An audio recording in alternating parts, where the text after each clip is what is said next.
खबर शामिल करते हैं बलूचिस्तान ग्वादर से, जहां तूफानी बारिश ग्वादर एयरपोर्ट भी डूब गया। एयरपोर्ट पर कई फुट पानी खड़ा होने के बायस फ्लाइट ऑपरेशन मुअत्तल कर दिया गया। मजीद तफसीलात सरदार ताहिर महमूद की इस रिपोर्ट में। बलूचिस्तान के साहली शहर ग्वादर में गुज़िश्ता 2 रोज से मुसलसल होने वाली तूफानी बारिश ने तशवीशनाक सूरत हाल पैदा कर दी है। निजी चैनल के मुताबिक तूफानी बारिश से जहां एक जानिब ग्वादर शहर डूब गया तो दूसरी जानिब ग्वादर एयरपोर्ट भी मुसलसल बारिश से डूब गई है।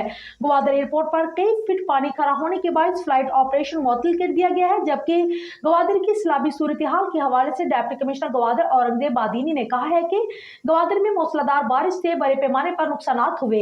7 मकान मुकम्मल तौर पर गिर गए, जबकि बड़ी तादाद में घरों को जज़वी नुकसान पहुंचा है। डिप्टी कमिश्नर के मुताबिक ग्वादर में मूसलाधार बारिश मंगल की शब से रुकी हुई है। बारिश से ग्वादर के बेशतर इलाकों में पानी जमा हो गया, जिससे अंदरूनी शाहराहें मुतासर हुई है, ताहम कोई जानी नुकसान नहीं हुआ। मकानात जिनके गिरने का खतरा था उनके मकीनों को महफूज मकामात पर मुंतकिल कर दिया गया है।